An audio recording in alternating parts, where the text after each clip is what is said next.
ತುಂಬ ಕಷ್ಟಕರವಾದ ಜೀವನ. ಇಡೀ ರಾಜ್ಯದಾದ್ಯಂತ 4.5 ಲಕ್ಷ ಟ್ಯಾಕ್ಸಿ ಮತ್ತು ಮ್ಯಾಕ್ಸಿ ಕ್ಯಾಬ್ ಚಾಲಕ ಮಾಲಕರ ಪರಿಸ್ಥಿತಿಯಾಗಿದೆ.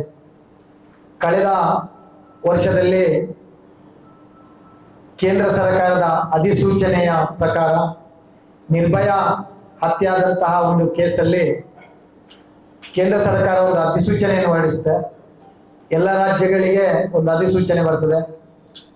ನಿರ್ಭಯ ಹತ್ಯೆಯ ಒಂದು ಪ್ರಕಾರದಲ್ಲಿ ಸುಪ್ರೀಂ ಕೋರ್ಟ್ ನಮ್ಮನ್ನೊಂದು ಪಬ್ಲಿಕ್ ಸರ್ವಿಸ್ ವೆಹಿಕಲ್ ಅಲ್ಲಿ ಆಗುವಂತಹ ಅನಾಹುತಗಳಿಗೆ ಒಂದು ಕಡಿವಾಣ ಹಾಕಬೇಕು ಅನ್ನೋ ನಿಟ್ಟಿನಲ್ಲಿ ಏನಾದ್ರೂ ಒಂದು ವ್ಯವಸ್ಥೆ ಮಾಡಬೇಕು ಅಂತ ಕೇಳಿಕೊಂಡಾಗ ಪ್ಯಾನಿಕ್ ಬಟನ್ ಎನ್ನುವಂತ ಒಂದು ಸಿಸ್ಟಮ್ ಅನ್ನು ಅಳವಡಿಸಬೇಕು ಅಂತ ಹೇಳುವಂತ ಒಂದು ಅಧಿಸೂಚನೆಯನ್ನು ಹೊರಡಿಸ್ತದೆ. ರಾಜ್ಯ ಸರ್ಕಾರಕ್ಕೆ ಇಂಪ್ಲಿಮೆಂಟೇಷನ್ಗೆ ಬಿಟ್ಟು ಕೊಡ್ತದೆ. ನಿಮ್ಮ ಒಂದು ಏನು ಮಿತಿ ಅಥವಾ ನಿಮ್ಮ ವ್ಯವಸ್ಥೆಗೆ ತಕ್ಕಂತೆ ನೀವುಗಳು ಪೂರೈಸಿಕೊಳ್ಳಿ ಅಂತ ಹೇಳುವಂತದನ್ನು ಹೇಳ್ತದೆ.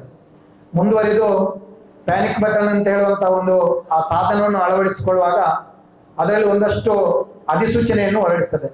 ಪ್ಯಾನಿಕ್ ಬಟನ್ ಅಂತ ಹೇಳುವಂತ ASI ಮಾದರಿಯಲ್ಲಿ ಒಂದು ಏನು ಪರ್ಮಿಷನ್ ಅನ್ನು ಪಡ್ಕೊಂಡಿರುವಂತಹ ಎಲ್ಲ ಸುಮಾರು ದೇಶದಾದ್ಯಂತ 108 ಕಂಪನಿಗಳನ್ನು ನೋಂದಣಿ ಮಾಡಿ ಅದನ್ನು ಕೊಟ್ಟಿರ್ತದೆ.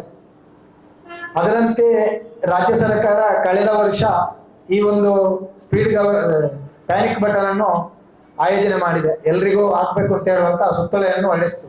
ಆ ಸಂದರ್ಭದಲ್ಲಿ ನಾವು ಬೇರೆ ಬೇರೆ ಪ್ರತಿಭಟನೆಗಳನ್ನು ಮಾಡಿದೆವು. ನಾವು ಆ ಹೊರಡಿಸಿರುವಂತಹ ಅಧಿಸೂಚನೆಯ ವಿರುದ್ಧ ಅಲ್ಲ ನಮ್ಮ ಹೋರಾಟಗಳಾಗಿದ್ದದ್ದು. ಆ ಪ್ಯಾನಿಕ್ ಬಟನ್ ಎನ್ನುವಂತಹ ಸಿಸ್ಟಮ್ ಯಾವುದೇ ವಾಹನಗಳಲ್ಲಿ ಅಳವಡಿಸಿಕೊಂಡಾಗ ಅದರಿಂದ ಆಗುವಂತಹ ಅನಾಹುತಗಳ ಬಗ್ಗೆ ನಾವು ಅವರಿಗೆ ಮನವರಿಕೆ ಮಾಡಿಕೊಟ್ಟೆವು.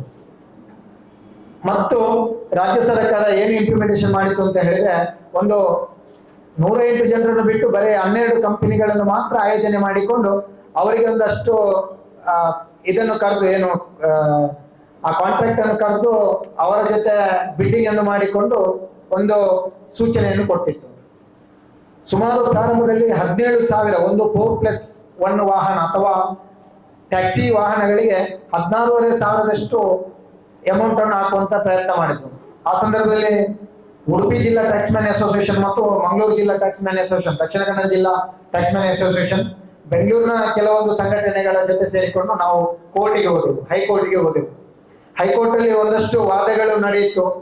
ನಮ್ಮ ಪರವಾಗಿ ಅದೆಷ್ಟೋ ಈವನ್ ಜಡ್ಜಿಗಳು ಕೂಡ ಒಂದಷ್ಟು ವಾದಗಳನ್ನು ಮಾಡಿದರು. ಕೊನೆಯ ಕ್ಷಣದಲ್ಲಿ ಅವರು ರಾಜ್ಯ ಸರ್ಕಾರವನ್ನು ತರಾಟೆಗೆ ತೆಗೆದುಕೊಂಡು ಸಾರಿಗೆ ಇಲಾಖೆಯ ಕಮಿಷನರ್ಗೆ ಒಂದು ಸೂಚನೆಯನ್ನು ಕೊಟ್ಟರು.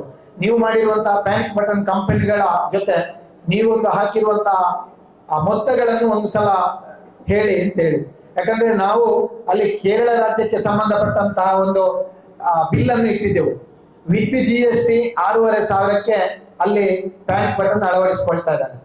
ನಮ್ಮಲ್ಲಿ ವಿದೌಟ್ GST 11,500 ಪ್ಯಾನಿಕ್ ಬಟನ್ಗೆ ಚಾರ್ಜ್ ಮಾಡ್ತಾ ಇದ್ದಾರೆ ವಿದೌಟ್ GST. ಅಲ್ಲಿ ಕೊನೆಗೆ ಅವರೊಂದು ರೇಟ್ ಅನ್ನು ಫಿಕ್ಸ್ ಮಾಡಿ ಕೊಟ್ಟರು. ಸರ್ಕಾರ ಕೋರ್ಟ್ಗೆ ಸಬ್ಮಿಟ್ ಮಾಡಿತ್ತು. ಕೋರ್ಟ್ ಅದನ್ನು ನಮ್ಮ ಮುಂದೆ ತಂದು ಇಟ್ಟಿತ್ತು. ಆಮೇಲೆ ನಾವು ಆದಾಗಿ ಕೂಡ ವಿರೋಧ ಮಾಡಿದ್ರು ಕೂಡ ಒಂದು ವ್ಯವಸ್ಥೆಗೆ ಪೂರಕವಾಗಿ ಅದನ್ನು ಅಳವಡಿಸಿಕೊಳ್ಳುವಂತ ವ್ಯವಸ್ಥೆಗಳಾಯಿತು. ಅದರಲ್ಲಿರುವಂತ ರೇಟ್ ಇರುವಂತದ್ದು 8,120 ಸರ್ಕಾರ ಕೋರ್ಟಿಗೆ ಕೊಟ್ಟಿರುವಂತ ರೇಟು. ಒಂದು 4+1 ವಾಹನದ ನಾನು ನಿಮ್ಮ ಮುಂದೆ ತರಲಿಕ್ಕೆ ಇಚ್ಛಿಸುವುದಾದ್ರೆ ಅದರ ರೇಟ್ ಇರುವಂತದ್ದು ಬರೀ 8,199 ವಿತೌಟ್ GST ಒಂದು ಇನ್ಕ್ಲೂಡಿಂಗ್ ಮಾಡಿದ್ರೆ ಅಂತ ಹೇಳಿದ್ರೆ ಪ್ಲಸ್ ಅವ್ರದ್ದು ಸರ್ವಿಸ್ ಚಾರ್ಜ್, ಫಿಟ್ಟಿಂಗ್ ಚಾರ್ಜ್ ಏನಾದ್ರು ಸೇರಿಸಿದ್ರು ಕೂಡ ಆಗುವಂತದ್ದು 9,500ಕ್ಕೆ ಬರ್ಬೋದು. ಆದ್ರೆ 11,500 ಲೂಟಿ ಮಾಡ್ಲಿಕ್ಕೆ ಪ್ರಾರಂಭ ಮಾಡಿದ್ರು. ಪ್ರಾರಂಭದಲ್ಲಿ ನಾವು ಕೋರ್ಟ್ ಅಲ್ಲಿ ಇದೆ ಆಶಾಭಾವನೆಯೊಂದಿಗೆ 1 ವರ್ಷ ನಾವು ದುಡಿದೆವು ಕೋರ್ಟ್ ಅಲ್ಲಿ. ಅಲ್ಲೂ ಕೂಡ ನಮಗೆ ಒಂದಷ್ಟು ನಮ್ಮ ಈ ಒಂದು ಏನು ನಮ್ಮ ಈ ಒತ್ತಾಯಕ್ಕೆ ನಮಗೆ ಅಲ್ಲಿ ನ್ಯಾಯ ಸಿಗುವಂತದ್ದು ಕಂಡು ಬರಲಿಲ್ಲ. ಇನ್ನೂ ಕೂಡ ಕೋರ್ಟ್ ಅಲ್ಲೇ ಇದೆ. ಅಷ್ಟೊತ್ತಿಗಾಗಲೇ ನಮ್ಮ ವಾಹನಗಳನ್ನು FC ಅನ್ನು ನಿಲ್ಲಿಸುವಂತ ಪ್ರಯತ್ನವನ್ನು ಮಾಡಿತ್ತು ಸರ್ಕಾರ ಸಾರಿಗೆ ಇಲಾಖೆಯ ಮುಖಾಂತರ. ಎಷ್ಟು ಪರಿಪರಿಯಾಗಿ ಕಮಿಷನರ್ ಇರ್ಬೋದು, ಸಾರಿಗೆ ಸಚಿವರಿಗೂ ಕೂಡ ವಿನಂತಿ ಮಾಡಿಕೊಂಡ್ರು ಕೇಳಲಿಲ್ಲ. ಕೊನೆಗೆ ನಾವು ಅದನ್ನು ಅಳವಡಿಸಿಕೊಂಡಾಯ್ತು. ಸಾಲ ಸೋಲ ಮಾಡಿಕೊಂಡು ನಮ್ಮ ಸದಸ್ಯರುಗಳೆಲ್ಲ ಕಳೆದ ವರ್ಷ ಅಳವಡಿಸಿಕೊಂಡೆವು. ಈ ವರ್ಷ ನಮ್ಮನ್ನು ಅವರೊಂದು ಬಂಗಾರದ ಮೊಟ್ಟೆ ಇಡುವ ಕೋಳಿಯ ರೀತಿಯಲ್ಲಿ ಉಪಯೋಗಿಸಿಕೊಳ್ಳುವಂತ ಒಂದು ಪ್ರಯತ್ನವನ್ನು ಮಾಡಿದ್ರು.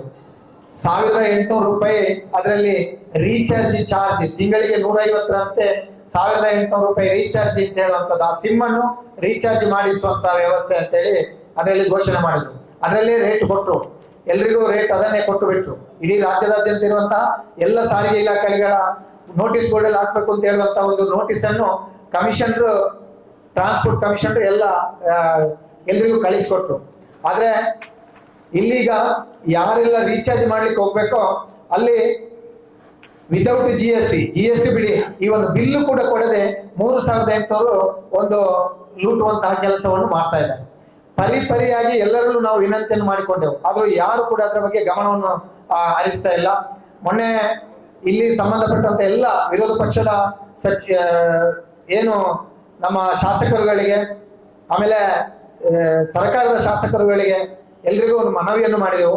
ರಾಜ್ಯದಾದ್ಯಂತ ಇರುವಂತಹ ಇದೊಂದು ಇಶ್ಯೂ ಆಗಿದೆ, ಇದನ್ನು ದಯವಿಟ್ಟು ಅಧಿವೇಶನದಲ್ಲಿ ಗಮನ ತರಿಸಿ ಅಂತ ಹೇಳುವಂತ ಒತ್ತಾಯವನ್ನು ಮಾಡಿದಕ್ಕಾಗಿ ಮೊನ್ನೆಯ ದಿನ ನಮ್ಮ ಇಲ್ಲಿಯ ಸ್ಥಳೀಯ MLC ಶಾಸಕರು ಶ್ರೀಯುತ ಐವನ್ ಡಿಸೋಜರವರು ಅದರ ಬಗ್ಗೆ ಪ್ರಸ್ತಾವನೆಯನ್ನು ಮಾಡಿದ್ರು. ಆಗ ಪೀಠದ ಅಧಿಪತಿ ಹೇಳಿದ್ರು, ಮುಂದಿನ ದಿನಗಳಲ್ಲಿ ನಾನು ಅದರ ವಿವರಣೆಯನ್ನು ನಿಮಗೆ ಕೊಡಿಸ್ತೇನೆ ಅಂತ ಹೇಳಿದ್ರು. ಅದರ ವಿವರಣೆಗಳನ್ನು ಕೂಡ ಅಲ್ಲಿ ಕೊಟ್ಟಿಲ್ಲ. ಆದ್ರೆ ನಿನ್ನೆ ದಿನ ಸಾರಿಗೆ ನಮ್ಮ ಸಚಿವರ ಮುಂಭಾಗದಲ್ಲಿ ನಮ್ಮ ಮಾನ್ಯ ಕಾರ್ಕಳ ಶಾಸಕರಾಗಿರುವಂತಹ ಶ್ರೀಯುತ ಸುನಿಲ್ ಕುಮಾರ್ ರವರು ಆ ವಿಚಾರವನ್ನು ಪ್ರಸ್ತಾವನೆ ಮಾಡಿದ್ರು. ಅವಾಗ ಸಾರಿಗೆ ಸಚಿವರು ಏನು ಹೇಳಿದ್ರು ಅಂತ ಹೇಳಿದ್ರೆ, 3500ದಿಂದ 10,000 ತನಕ ಇರುವಂತದ್ದು, 10,000 ರೂಪಾಯಿ ಬಸ್ಸಿಗೆ ಇರುವಂತದ್ದು, ಆದ್ರೆ ಟ್ಯಾಕ್ಸಿಗಳಿಗೆಲ್ಲ 3500ಕ್ಕೆ ಇರುವಂತದ್ದು ಅಂತ ಹೇಳುವಂತದ್ದು ಒಂದು ಬಾಲಿಶ ಹೇಳಿಕೆಯನ್ನು ಕೊಡ್ತಾರೆ. ಅದ್ರ ಜೊತೆ ಹೇಳ್ತಾ ಇದ್ದಾರೆ, ಕೋರ್ಟ್ಗೆ ಹೋಗಿದ್ದಾರೆ ಅವರು, ಕೋರ್ಟ್ ಮತ್ತು ನಮ್ಮ ಟ್ರಾನ್ಸ್ಪೋರ್ಟ್ ಇಲಾಖೆಯವರನ್ನು ಕರೆದು ಕೂತ್ಕೊಳ್ಳಿಸಿ ಅವರ ಸಮ್ಮುಖದಲ್ಲಿ ರೇಟ್ ಫಿಕ್ಸ್ ಆಗಿರುವಂತದ್ದು, ರೇಟ್ ಏನು ನಾವು ಫಿಕ್ಸ್ ಮಾಡ್ಕೊಳ್ಳಿಲ್ಲ ಅಂತ ಹೇಳುವಂತಹ ಹೇಳಿಕೆಗಳನ್ನು ಕೊಡ್ತಾ ಇದ್ದಾರೆ. ಖಂಡಿತವಾಗಿ ಇನ್ನೂ ಕೂಡ ಕೋರ್ಟಲ್ಲೇ ಇದೆ, ರೇಟ್ ಅನ್ನು ನಾವು ಫಿಕ್ಸ್ ಮಾಡಿಕೊಳ್ಳಿಲ್ಲ. 106 ಕಂಪನಿಗಳಲ್ಲಿ ಮಾಡಿಸ್ಕೊಳ್ಬಹುದು ಅಂತ ಹೇಳುವಂತ ಅಧಿಸೂಚನೆಯನ್ನು ಬಿಟ್ಟು ಇವರು ಬರೇ 12 ಕಂಪನಿಗಳಿಗೆ ಮಾತ್ರ ಕೊಟ್ಟರು. ಅದು ಆಯ್ತು, ಇಷ್ಟೆಲ್ಲ ಮಾಡಿದೆವು ನಾವು, ಅದನ್ನು ಸಹಿಸಿಕೊಂಡೆವು. ಈಗ ರೀಚಾರ್ಜ್ಗೆ 3800, ಈಗಿರುವಂತ ನಮ್ಮ ಕ್ವಶನ್ ಇಷ್ಟೇ, ರೀಚಾರ್ಜ್ಗೆ 1800 ನೀವೇ ಕೊಟ್ಟಂತ ರೇಟ್ ಅನ್ನು ಬಿಟ್ಟು ಇಲ್ಲಿರುವಂತ ಅನಾಮಧೇಯ ವ್ಯಕ್ತಿಗಳು ಅಥವಾ ಅನಾಮಧೇಯವಾದಂತಹ ಅಂಗಡಿಗಳ ಏನು ಪ್ಯಾನಿಕ್ ಬಟನ್ ಫಿಟ್ ಮಾಡ್ತಾರ ಏಜೆಂಟ್ಗಳು, ಅವರು 3800 ತಗೊಳ್ತಾ ಇದ್ದಾರೆ. ಅವರಲ್ಲಿ ವಿಚಾರ ಮಾಡಿದ್ರೆ ನಾವು ಯಾರು ಹೇಳಿದ್ದಾರೆ ಏನು ಅಂತ ಹೇಳಿ ನಾವು ಹೇಳಲಿಕ್ಕೆ ಆಗುದಿಲ್ಲ ಅಂತ ಹೇಳ್ತಾ ಇದ್ದಾರೆ. ಪಕ್ಕದ 30 ಕಿಲೋಮೀಟರ್ ಇರುವ ಕೇರಳಕ್ಕೆ ಹೋಗಿ ನಾವು ಫಿಟ್ ಮಾಡ್ಕೊಂಡ್ರೆ ಇವರಿಗೆ ಅದು ಆಗುದಿಲ್ಲ. ಬೇರೆ ರಾಜ್ಯದಲ್ಲಿ ನಾವು ಫಿಟ್ ಮಾಡ್ಕೊಂಡು ಬರ್ಬೋದಲ್ವಾ ಅಂತ ಹೇಳಿದ್ರೆ ಅಲ್ಲಿ ಆಗುದಿಲ್ಲ, ಅಲ್ಲಿ ಫಿಟ್ ಮಾಡಿದ್ದು ನಮ್ಮ ರಾಜ್ಯಕ್ಕೆ ಅಳವಡಿಸಿಕೊಳ್ಳಿಕ್ಕೆ ಆಗುದಿಲ್ಲ ಅಂತ ಹೇಳ್ತಾರೆ. ನಾವು ಆಲ್ರೆಡಿ ಫಿಟ್ ಮಾಡಿಕೊಂಡಿದ್ದಕ್ಕೆ ಮತ್ತೆ ಅದನ್ನು ಅಳವಡಿಸಿಕೊಡ್ಬೋದಲ್ಲ ಅಂತ ಹೇಳಿದ್ರೆ ಅದು ಕೂಡ ಆಗುದಿಲ್ಲ. ಎಲ್ಲಿಯವರೆಗೆ ಅಂತ ಹೇಳಿದ್ರೆ ಇಲ್ಲಿ ಹೇಳಿದವರೇ ಆಗ್ಬೇಕು. ಆದ್ರೆ ದುರಾದೃಷ್ಟ ಅಂತ ಹೇಳಿದ್ರೆ ಒಂದು ಎಲ್ಲಿಯ ತನಕ್ಕೆ ಒಂದು ಮಂಗ ಮಾಡುದು ಅಂತ ಹೇಳ್ತಾರೆ ಅಲ್ವಾ, ಆ ರೀತಿ ಮಾಡಿದ್ದಾರೆ ಅಂತ ಹೇಳಿದ್ರೆ ಕೇರಳ ರಾಜ್ಯದವನೇ ಸರ್ವಿಸ್ ಇಲ್ಲಿಗೆ ಕೊಡ್ತಾ ಇರುವಂತದ್ದು. ಇದ್ರಲ್ಲಿ ಇದೆ 12 ಕಂಪನಿಗಳ ಹೆಸರನ್ನು ಹಾಕಿದ್ದೇನೆ, ಅದ್ರಲ್ಲಿ ಒಂದು ಕೇರಳದಿಂದ ಒಂದು ಸಪ್ಲೈ ಆಗ್ತಾ ಇದೆ, ಅವನೇ ಇಲ್ಲಿ ಏಜೆಂಟ್ಗಳಿಗೆ ಸಪ್ಲೈ ಮಾಡ್ತಾ ಇರುವಂತದ್ದು. ಆದ್ರೆ ನಾವು ಅಲ್ಲಿ ಹೋಗಿ ಫಿಟ್ ಮಾಡ್ಕೊಂಡು ಬರ್ಲಿಕ್ಕಿಲ್ಲ. ಅದೇನೇ ಇರಲಿ, ಇಷ್ಟು ಆದ ಮೇಲೆ ಕೂಡ ಜನರ ಸುರಕ್ಷತೆ ಅಥವಾ ನಮ್ಮ ಚಾಲಕರ ಸುರಕ್ಷತೆ ಇದೆಯಾ ಅಂತ ಹೇಳುವಂತ ಪ್ರಶ್ನೆ ನನ್ನದು. ನಾವು ಕೂಡ ಅದನ್ನು ಒಪ್ಪಿದ್ದೇವೆ, ಇರ್ಲಿ ಅದು ಬೇಕು, ಜನರಿಗೆ ಒಂದು ಸುರಕ್ಷತೆ. ನಮ್ಮಿಂದ ತೊಂದರೆಗಳು ಇಷ್ಟರವರೆಗೆ ದೇವರದಿಂದ ಟ್ಯಾಕ್ಸಿಗಳಿಂದ ಮ್ಯಾಕ್ಸಿ ಕ್ಯಾಬ್ಗಳಿಂದ ಎಲ್ಲೂ ಆಗಿಲ್ಲ. ನಿರ್ಭಯ ಹತ್ಯೆ ಆಗಿರುವಂತದ್ದು ಬಸ್ಸಿನಲ್ಲಿ ಆಗಿರುವಂತದ್ದು ಡೆಲ್ಲಿಯಲ್ಲಿ, ಅದಕ್ಕೆ ಪರ್ಯಾಯವಾದಂತಹ ಏನೋ ವ್ಯವಸ್ಥೆಗಳನ್ನು ಮಾಡಬಹುದಿತ್ತು. ಆದ್ರೆ ತರಾತುರಿಯಲ್ಲಿ ಜ್ವರ ಬಂದವನ ಮೂಗನ್ನೇ ಕೊಯ್ಯುವಂತ ರೀತಿಯಲ್ಲಿ ಸರ್ಕಾರ ಮಾಡಿರುವಂತದ್ದು ಅಕ್ಷಮ್ಯ ಅಪರಾಧ, ನಮ್ಮ ಮೇಲೆ ಒಂದು ಹೇರಿಕೆ ಅಂತ ಹೇಳ್ಬೋದು. ನಾವೊಂದು ರೀತಿಯ ಕುರಿಗಳಾಗಿದ್ದೇವೆ. ಈಗ 3800 ಇಲ್ಲದೆ ಕೂಡ ನಮಗೆ ಆ ರೇಟ್ ಅನ್ನು ಬದಲಾವಣೆ ಮಾಡಿ ಕೊಡಿ ಅಂತ ಹೇಳಿ ವಿನಂತಿ ಮಾಡಿಕೊಂಡ್ರು ಕೂಡ ಅವ್ರು ಮಾಡಿಕೊಳ್ಳಿಕ್ಕೆ ಆಗ್ತಾ ಇಲ್ಲ ಅಂತ ಹೇಳ್ತಾ ಇದ್ದಾರೆ. ಒಂದು ಇಷ್ಟೆಲ್ಲ ಮಾಡಿದ್ರು ಕೂಡ, ನಾನು ಆ ಹೇಳಿಕೆಗೆ ಬರ್ತೇನೆ, ಇಷ್ಟೆಲ್ಲ ಮಾಡಿದ್ರು ಕೂಡ ಕೊನೆಗೆ ನೀವು ಬಂದು ನಮ್ಮ ವಾಹನಗಳಲ್ಲಿ ನೋಡಿ, ಮಂಗಳೂರಿನಲ್ಲಿರುವಂತ ಎಲ್ಲ ವಾಹನಗಳಲ್ಲಿ ಬೇಡ, ನೀವು ಯಾವ ಜಿಲ್ಲೆಯ ವಾಹನಗಳಲ್ಲಿ ಹೋಗಿ ನೋಡ್ತೀರಿ ನೋಡಿ, ಆ ಪ್ಯಾನಿಕ್ ಬಟನ್ ಅಂತ ಹೇಳುವಂಥದ್ದು ಸಾರ್ವಜನಿಕರಿಗೆ ಒಂದು ಚೂರು ಅದರ ಬಗ್ಗೆ ಮಾಹಿತಿ ಇಲ್ಲ. ನಮ್ಮಲ್ಲಿ ಕೇಳ್ತಾ ಇದ್ದಾರೆ ಅದೇನು ಅಂತ ಹೇಳಿ. ಅದರಲ್ಲಿರುವಂತ ಪ್ಯಾನಿಕ್ ಬಟನ್ ಅನ್ನು ಒತ್ತಿದ್ರೆ ಅದು ಬರುವಂತದ್ದು ಬಿಡಿ, ಅಟ್ಲೀಸ್ಟ್ ಒಂದು ಎಲ್ರಾಮ ಒಂದು ರಿಂಗ್ ಆದ್ರೂ ಆಗುವಂತದ್ದು ಇರ್ಲಿ, ಏನೂ ಇಲ್ಲ. ಟೋಟಲಿ ಡಮ್ಮಿ ಒಂದು ಸಾಧನವನ್ನು ಫಿಟ್ ಮಾಡಿದ್ದಾರೆ, ಟೋಟಲಿ ಡಮ್ಮಿ. ಇದು ವಿದ್ ಪ್ರೂಫ್ ಹೇಳ್ತಾ ಇದ್ದೇವೆ. ನೀವುಗಳು ಯಾವ ವಾಹನದಲ್ಲಿ ಹೋಗ್ತಿರೋ ಟ್ಯಾಕ್ಸಿಗಳಲ್ಲಿ ಅಥವಾ ಮ್ಯಾಕ್ಸಿ ಕ್ಯಾಬ್ಗಳಲ್ಲಿ ಅಲ್ಲಿ ಹೋಗಿ ನೀವು ಆ ಪ್ಯಾನಿಕ್ ಬಟನ್ ಅನ್ನು ಒತ್ತಿ ನೋಡಿ, ಯಾವ ಪ್ಯಾನಿಕ್ ಬಟನ್ ಅನ್ನು ಕೂಡ ಯಾವ ಕಂಟ್ರೋಲ್ ರೂಮ್ ಕೂಡ ಹೋಗ್ತಾ ಇಲ್ಲ ಇದರ ಸಂದೇಶಗಳು. ಯಾಕಂದ್ರೆ ಅದರ ಅಳವಡಿಕೆ ಇನ್ನೂ ಕೂಡ ಆಗಿಲ್ಲ. ತರಾತುರಿಯಲ್ಲಿ ನಮ್ಮ ಮೇಲೆ ಏರಿಕೆ ಮಾಡಿಕೊಂಡು ಮಾಡಿಸಿದ್ದಾರೆ ಬಿಟ್ರೆ ಎಲ್ಲೂ ಕೂಡ ಅದನ್ನು ಅಳವಡಿಕೆ ಮಾಡಲಿಲ್ಲ, ಅಥವಾ ಎಲ್ಲೂ ಕೂಡ ಕಂಟ್ರೋಲ್ ರೂಮ್ ಆಗ್ಲಿಲ್ಲ ಅದರ ಬಗ್ಗೆ. ಸೊ ಇದನ್ನು ಅಲ್ಲಿ ನಿನ್ನೆ ಶಾಸಕರು ಕ್ವಶನ್ ಮಾಡಿದ್ರು. ಆಮೇಲೆ ತೀರ್ಥಹಳ್ಳಿ ಶಾಸಕರು ಎದ್ದು ನಿಂತು ಹೇಳಿದ್ರು, ಸರ್ಕಾರ ಇದಕ್ಕೆ ಏನು ನೀವು ಒಂದ್ ಸ್ವಲ್ಪ ಸಬ್ಸಿಡಿ ಕೊಡಿ ಅವರಿಗೆ, ಅವ್ರು ಏನ್ ಮಾಡ್ತಾರೆ ಅಂತ ಹೇಳುವಂತದನ್ನ ಹೇಳಿದ್ರು. ಅದಕ್ಕೆ ಕೂಡ ಯಾವುದೇ ಉತ್ತರಗಳಿಲ್ಲ.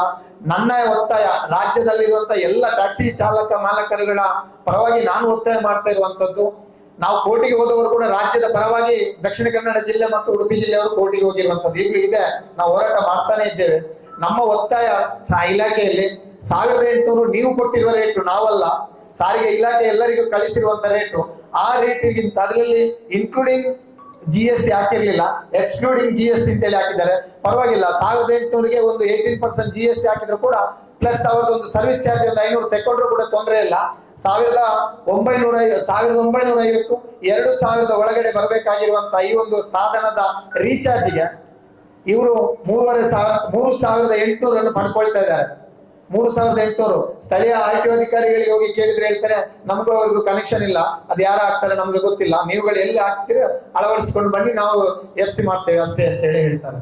ಆದ್ರೆ ಅದನ್ನು ಹಾಕದಿದ್ರೆ ನಮ್ಗೆ ಮೇಲ್ಗಡೆಯಿಂದ ವಾಹನ ಪರಿವಾರದಲ್ಲಿ ಬ್ಲಾಕ್ ಆಗಿದೆ ನಿಮ್ದು, ಅದಕ್ಕೆ ನಮ್ಗೇನು ಮತ್ತೆ ಮಾಡ್ಲಿಕ್ಕೆ ಆಗುದಿಲ್ಲ ಅಂತ ಹೇಳುವಂತ ಉತ್ತರವನ್ನು ಕೊಡ್ತಾರೆ. ಒಟ್ಟು ಗೊಂದಲದ ಒಂದು ಸ್ಥಿತಿಯನ್ನು ನಿರ್ಮಾಣ ಮಾಡಿಕೊಂಡು ನಮಗೆ ಟೋಟಲಿ ಒಂದು ಅನ್ನದ ಮೇಲೆ, ನಮ್ಮ ದಿನ ಕೂಲಿಯಾಗಿ ನಾವು ಬದುಕುವಂತ ಅನ್ನದ ಮೇಲೆ ನಮ್ಮ ಮೇಲೆ ಹೊಡೆತವನ್ನು ನೀಡ್ತಾ ಇದ್ದಾರೆ. ದಯವಿಟ್ಟು ಮಾಧ್ಯಮದ ಮುಖಾಂತರ ನಾನು ಸಾರಿಗೆ ಇಲಾಖೆ ಮತ್ತು ಸಾರಿಗೆ ಸಚಿವರಿಗೆ ಮತ್ತೊಮ್ಮೆ ಮನವಿಯನ್ನು ಮಾಡಿಕೊಳ್ಳುವಂಥದ್ದು, ತಾವುಗಳು ಮತ್ತೊಮ್ಮೆ ಪುನರ್ ಪರಿಶೀಲಿಸಿಕೊಳ್ಳಿ. ನೀವು ಹೇಳಿರುವಂತ ರೇಟ್ ಅನ್ನು ಕೊಡುವುದಕ್ಕೆ ನಾವು ಸಿದ್ಧರಿದ್ದೇವೆ, ಚಿಂತೆ ಇಲ್ಲ. ನೀವು ಏನು ಸಾರಿಗೆ ಇಲಾಖೆ ಕೊಟ್ಟಿದ್ರೆ ಅದನ್ನು ಕೊಡ್ತೇವೆ. ಆದ್ರೆ ದುಬಾರಿಯಾಗಿ ಈ ರೀತಿಯಾಗಿ ನಮ್ಮ ಮೇಲೆ ಕಡಿಯುವಂತದನ್ನು ದಯವಿಟ್ಟು ನಿಲ್ಲಿಸುವಂತ ವ್ಯವಸ್ಥೆಯನ್ನು ಮಾಡಿಕೊಳ್ಳಿ. ಒಂದು ವೇಳೆ ಇನ್ನು ಕೂಡ ನಾವು ಅದೇ ರೀತಿಯಾಗಿ ನೀವು ವರ್ತನೆಯನ್ನು ಮಾಡ್ತಿದ್ದೀರಿ ಅಂತ ಹೇಳಿ ಆದ್ರೆ ಅದೇ ಮೊತ್ತವನ್ನು ಮತ್ತೆ ಪಡ್ಕೊಳ್ತೀರಿ ಅಂತ ಆದ್ರೆ ನಾವು ಮುಂದಿನ ದಿನಗಳಲ್ಲಿ ಬೇರೆ ಬೇರೆ ಜಿಲ್ಲೆಗಳಲ್ಲಿ ಅನಿರ್ದಿಷ್ಟವಾದಿ ಮುಷ್ಕರವನ್ನು ಕೈಗೊಳ್ಳಬೇಕು ಅಂತ ಹೇಳುವಂತಹ ತೀರ್ಮಾನವನ್ನು ನಾವು ಮಾಡಿಕೊಂಡಿದ್ದೇವೆ. ಆದಷ್ಟು ಶೀಘ್ರವಾಗಿ ಈ ಸಮಸ್ಯೆ ಬಗೆಹರಿಯದಿದ್ರೆ ನಾವು ಅತಿ ಶೀಘ್ರದಲ್ಲಿ ಮಂಗಳೂರಿನಲ್ಲಿ ಕೂಡ ಒಂದು ಪ್ರತಿಭಟನೆಯನ್ನು ಹಮ್ಮಿಕೊಳ್ಳುವುದರ ಜೊತೆಗೆ ಒಂದು ಮುಷ್ಕರವನ್ನು ಮಾಡಬೇಕು ಅಂತ ಹೇಳುವಂತ ತೀರ್ಮಾನವನ್ನು ನಾವು ಮಂಗಳೂರಿನಲ್ಲಿರುವಂತಹ ಎಲ್ಲ ಟ್ಯಾಕ್ಸಿ ಸಮಾನ ಮನಸ್ಕ ಸಂಘಟನೆಗಳ ಜೊತೆ ಸೇರಿಕೊಂಡು ಮಾಡಬೇಕು ಅಂತ ಹೇಳುವಂತ ನಿರ್ಧಾರವನ್ನು ನಾವು ಈಗಾಗಲೇ ಮಾಡಿದ್ದೇವೆ. ಉಡುಪಿ ಜಿಲ್ಲೆಯವರು ಕೂಡ ನಮ್ಮ ಜೊತೆ ಸೇರಿಕೊಂಡು ಈ ಒಂದು ವ್ಯವಸ್ಥೆಗೆ ಕೈ ಜೋಡಿಸಿದ್ದಾರೆ. ಬೇರೆ ಬೇರೆ ಜಿಲ್ಲೆಯವರನ್ನು ಸಂಪರ್ಕ ಮಾಡಿಕೊಂಡಿದ್ದಾರೆ, ಅವರು ಕೂಡ ಈ ರೀತಿಯಾಗಿ ಮಾಡ್ಲಿಕ್ಕೆ ಒಪ್ಪಿಗೆಯನ್ನು ಕೊಟ್ಟಿದ್ದಾರೆ.